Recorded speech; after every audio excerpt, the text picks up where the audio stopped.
अगर आपका ये कहना दुरुस्त है कि आइन के आर्टिकल 130 की सब क्लास 7 के तहत आपने बिल्कुल एक आइनी कदम उठाया है जी, तो फिर लाहौर हाई कोर्ट जो है उसने आपका जो ऑर्डर है उसको सस्पेंड क्यों कर दिया? देखिए उन्होंने हेल्ड इन अबेंस किया ऑर्डर। उसकी अगली जो पेशी है वो 11 जनवरी की है और उसमें आज हमने अपील भी जमा करा दी है जो CPA फाइल हो गई है सुप्रीम कोर्ट में।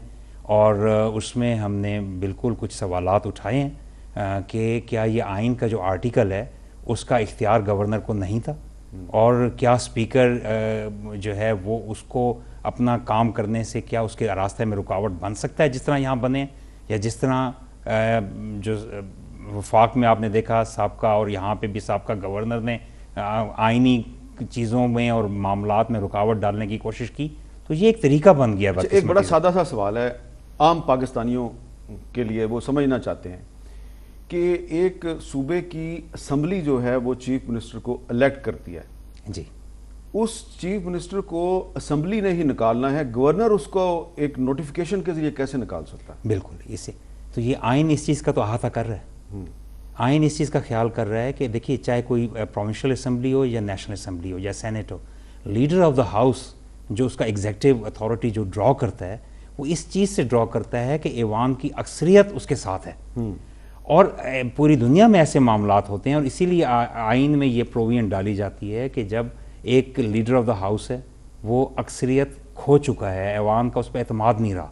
और इस मामले में तो बहुत सारी वजूहात थी जो मैंने लिखी थी।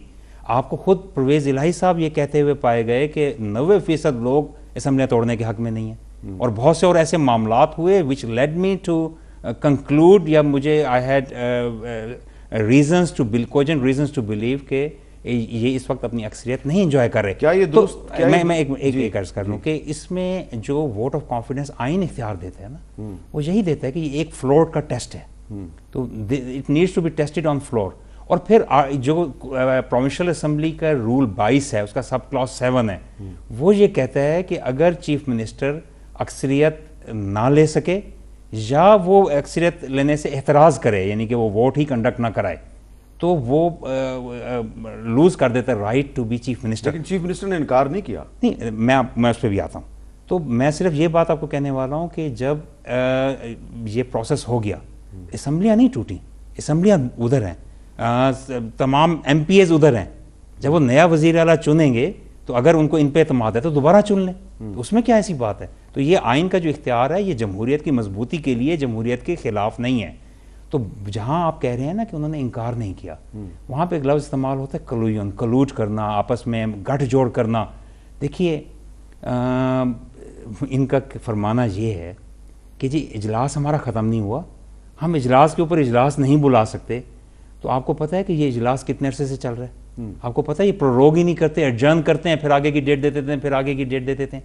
इसका मतलब ये है कि वो 5 साल तक, 4 साल तक, 1 साल तक, जब तक मुद्दत है क़यामत तक या इनडेफिनेट टाइम तक वो इजलास एडजर्न ही नहीं करते। तो इसका मतलब है कि आइन का वो इख्तियार जो आइन गवर्नर को दे रहा है कि वो कॉन्फिडेंस करें, क्या उसको ये सलब कर लेंगे? तो इस तरह से आइन का जो इख्तियार है 130 क्लास 7 का, उसको सलब नहीं किया जा सकता। आइन जो है वो हमेशा प्रिवेल करेगा और आइन जो है वो उसके ताबे है। और इनको चाहिए था कि वो इजलास को ख़त्म करके फ़ौरन उसको बुलाते और कॉन्फिडेंस का वोट लेने का मौका चीफ मिनिस्टर को देते।